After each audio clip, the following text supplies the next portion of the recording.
धनबाद के पूर्व सांसद ददई दुबे आज धनबाद पहुंचे और वो सीधे आशीर्वाद टावर अग्निकांड के पीड़ित लोगों ने मिलने गुरुद्वारा पहुंचे।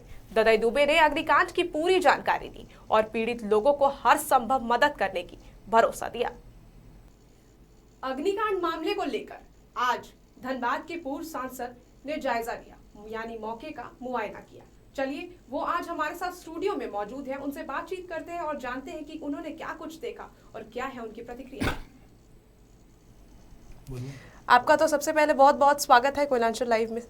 Thank you. ददई जी, ये बताइए, आप मुआयना करके आए हैं, आपने क्या कुछ देखा और आपकी प्रतिक्रिया क्या है? हमने जहाँ जहाँ घटना घटी थी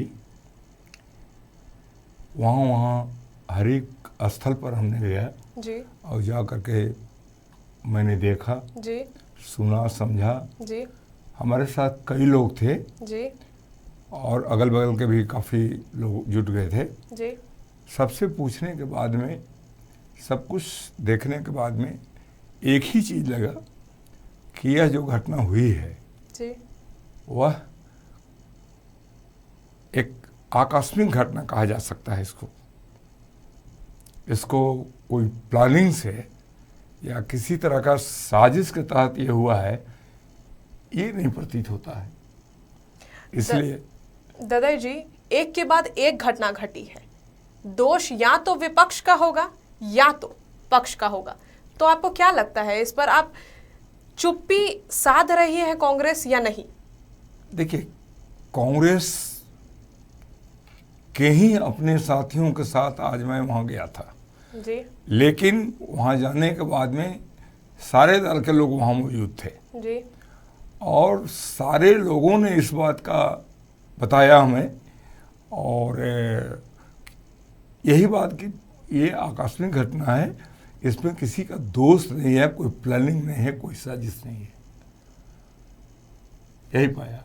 लेकिन अगर किसी का दोष नहीं है, अगर किसी का दोष नहीं है तो एक के बाद एक घटनाएं कैसे घट गई? कहाँ था आपका बिजली विभाग, कहाँ थी आपकी फायर ब्रिगेड, कहाँ थे आपके डीसी, कहाँ थे एसएसपी? इतनी देर कैसे लग गई? 14 लोगों की जानें चली गई, इतनी देर कैसे लगी और इतने घटनाएं कैसे घटते जा रही हैं एक के बाद एक?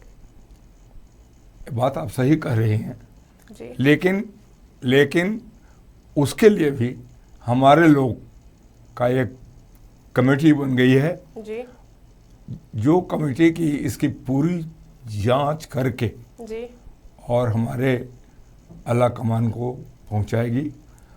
हम भी उसमें जितना हो सकेगा उतना सहयोग करेंगे।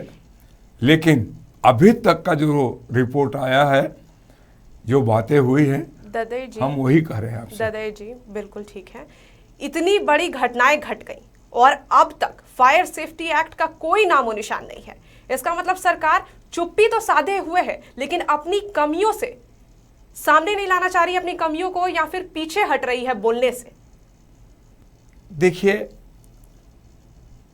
वो तो सोचने की चीज़ है, लेकिन मैं जहाँ तक समझता हूँ जी, कि जो घटना घटी है, इस घटना को बढ़िया से जांच किया जाए, देखा जाए, जी, तो सही बात सामने आ सकती है। जी, लेकिन अभी तक के जांचों क्रम में मैंने ऐसा नहीं देखा है।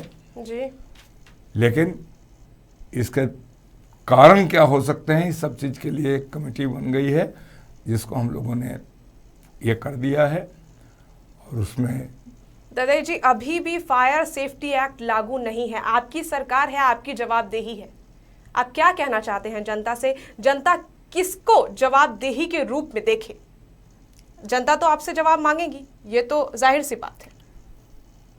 जनता को जवाब देने के लिए जी, हम लोग तैयार हैं। जी, इसमें किसी तरह का कोई व्यवधान नहीं है, जी, लेकिन सच्चाई को रखना होगा हमको। इससे जी, थोड़ा समय तो हम चाहेंगे कि हमको जांच करने के लिए मिले जी, और हम पूरा जांच करवाने के बाद में पूरा स्थिति को स्पष्ट कर देंगे। जी। जी, आप घायलों से मिलकर आए, हाँ, आपने घायलों से मुलाकात की, आप कोयलांचल लाइव के स्टूडियो से उन लोगों को क्या मैसेज पहुंचाना चाहेंगे? कुछ सुविधा, देखिए, कुछ भी सुविधा वगैरह का जहाँ तक बात है, जी हम लोग निश्चित रूप से जी आज गए हैं, जी देखे हैं, जी उन लोगों को सुविधा भी हम लोग देंगे और जितना भी बन सकेगा हमारे ओर से, हमारे पार्टी की ओर से उन लोगों को सुविधा दी जाएगी। लेकिन ददे जी, अभी भी एक प्रश्न जो है वो बहुत ज्यादा उभर के आ रहा है, अब तक कुछ क्यों नहीं हुआ? और एक घटना जब घटी उसके बाद भी फायर एक्ट का नामो निशान नहीं था, और अब भी 14 लोगों की जानें चली गई और अब भी फायर एक्ट का कोई नामो निशान नहीं है। सरकार आपकी है, आप क्या बोलना चाहेंगे और जनता कब तक असुरक्षित महसूस करे? देखिए, मैं हर जगह गया हूं, जी मैं देखा हूं, जी समझा हूं, लोगों से बात भी किया हूं, जी यहाँ तक कि जो उन लोगों को खाना वगैरह का व्यवस्था किए हुए है जी बहुत अच्छा ढंग से गुरुद्वारा में जी उन लोगों का सब व्यवस्था है।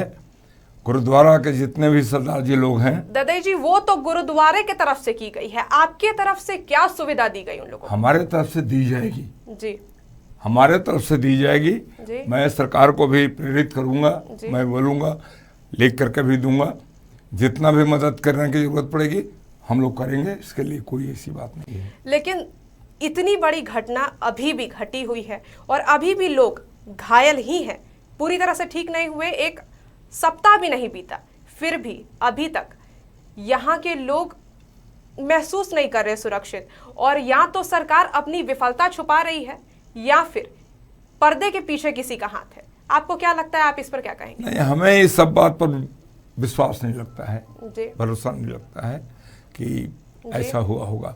सरकार काफ़ी चिंतित है इसके लिए जी और काफ़ी इस पर सोच भी रही है और उसके लिए हम लोग करेंगे भी।